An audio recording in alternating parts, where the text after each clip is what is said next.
पुण्यासह महाराष्ट्र व गोव्याच्या विविध भागातून आलेले हे शेकडो तरुण तरुणी आणि त्यांना मार्गदर्शन करणारे राजकारणातील मान्यवर, राजकारणाच्या माध्यमातून संसदीय लोकशाहीच्या मंदिरात जाऊन जनसेवा केलेले आदर्श लोकप्रतिनिधींचा केलेला सन्मान यामुळे जाधवर ग्रुप ऑफ इन्स्टिट्यूटच्या वतीनं आयोजित केलेली यंदाची 8वी युवा संसद विशेष ठरली आहे।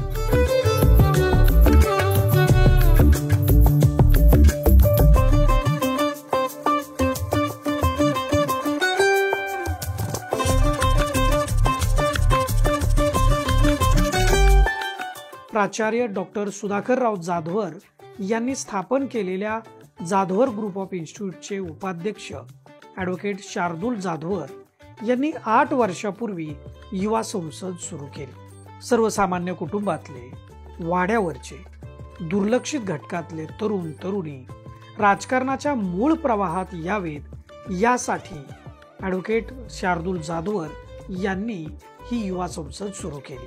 आपली थीम आहे सशक्त युवा, सशक्त राजकारण आणि सशक्त भारत। शिकलेली लोक राजकारणामध्ये आली पाहिजे। डॉक्टर असतील, इंजिनियर असतील, लॉयर असतील, टीचर्स असतील, ही लोक राजकारणामध्ये आली पाहिजेत। गोरगरीब, शोषित, दलित, वंचित समाजातली लोक राजकारणात आली पाहिजेत। आमच्या वाड्या वस्ती तांड्यांवरची पोरं राजकारणामध्ये आली पाहिजेत। याच्यासाठीचा हा प्रेरणा देणारा कार्यक्रम। शिकलेली लोक राजकारणामध्ये येण्याची जी सुरुवात आहे ती सुरुवात या युवा संसदेच्या 3ऱ्या युवा संसदेपासून त्या ठिकाणी झाली। आणि ज्या वेळेसला येणाऱ्या कालावधीमध्ये स्थानिक स्वराज्य संस्थांच्या इलेक्शन्स त्या ठिकाणी लागतील त्यावेळेसला इथं बसलेल्या मुलं जी 8000 ॲल्युमिनीज आतापर्यंत युवा संसदेमधून ट्रेनिंग घेऊन त्या ठिकाणी बाहेर पडलेले आहेत, ते नक्कीच आपल्याला विविध स्थानिक स्वराज्य संस्थांमध्ये सगळ्या लोकांची सेवा करताना आपल्याला मोठ्या प्रमाणावरती त्या ठिकाणी दिसतील। ही आशेचा किरण दाखवणारी युवा संसद ही आपली त्या ठिकाणी आहे। आणि म्हणून शिकलेली लोक राजकारणामध्ये यावीत याच्यासाठी म्हणून ग्रामसभा ते लोकसभा जे विविध क्षेत्रामध्ये काम करणारी लोक आहेत, ग्रामपंचायत असेल, पंचायत समिती असेल, झेडपी असेल, विधानसभा असेल, लोकसभा असेल, आज आमच्या लोकांना त्या ठिकाणी सांगायचंय की उद्या राजकारणामध्ये येणं म्हणजे लगेच आमदार, लगेच मंत्री, मंत्र्याला वाटतंय मी लगेच मुख्यमंत्री व्हावं, मुख्यमंत्र्याला वाटतंय मी केंद्रामध्ये जावं, ही गोष्ट त्याच्यामध्ये नाहीये। आज आमच्या युवकांना समाजकारण म्हणजे काय हे कळालं पाहिजे। आधी समाजकारण मग ते राजकारण, ही गोष्ट आमच्या युवकांच्या मनामध्ये रुजली पाहिजे।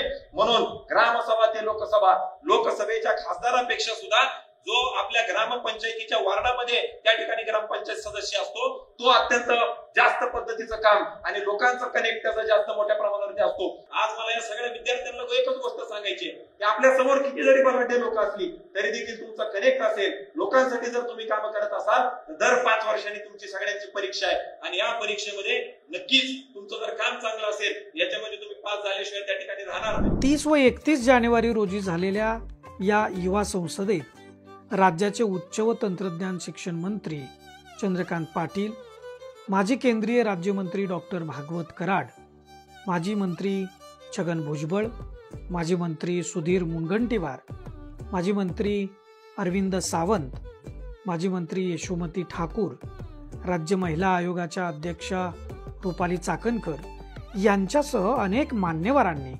राजकीय, सामाजिक व सांस्कृतिक विषयांच्या अनुषंगानं या युवा संसदेत उपस्थित असलेल्या विद्यार्थ्यांना मार्गदर्शन केलं।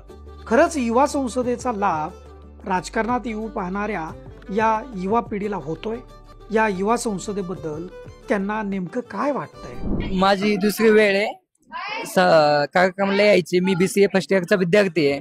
याच्यामधून नक्की शिकायला भेटन या युवा पिढीला की राजकारणात कसं यायचं। जे आजकालची मुलं आहे त्यांना फक्त इंजिनिअरिंग, डॉक्टर या क्षेत्रामध्ये जास्त प्रवास चालू आहे, राजकारणात त्यांचा प्रवास कमी आहे।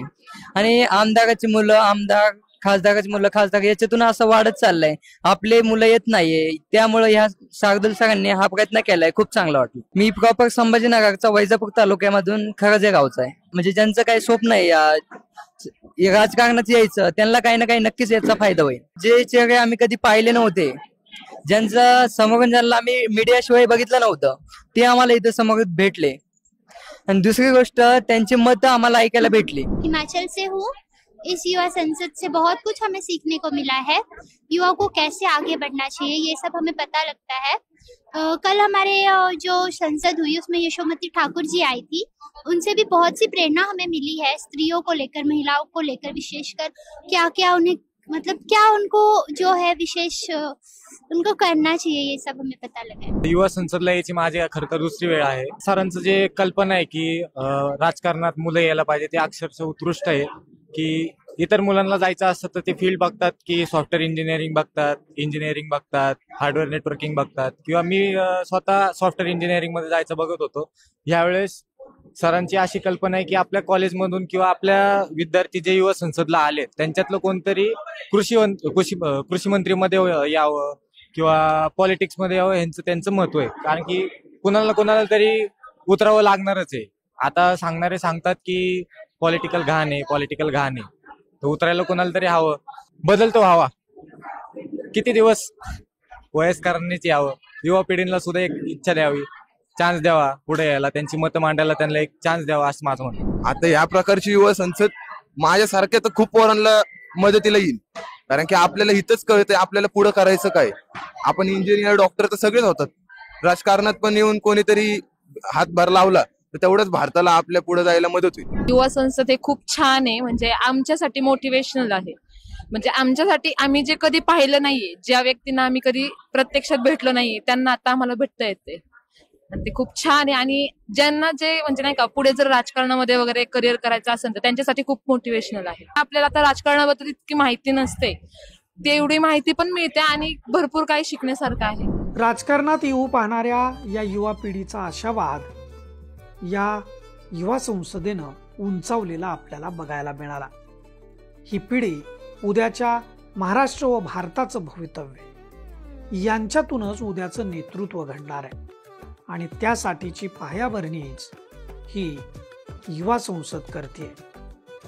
ॲडव्होकेट शार्दूल जाधवर यांनी सुरू केलेला हा प्रयोग, हा उपक्रम असाच नवीन पिढीला राजकारणाच्या मूळ प्रवाहात आणण्यासाठी उपयुक्त ठरेल ही आशा वाटते.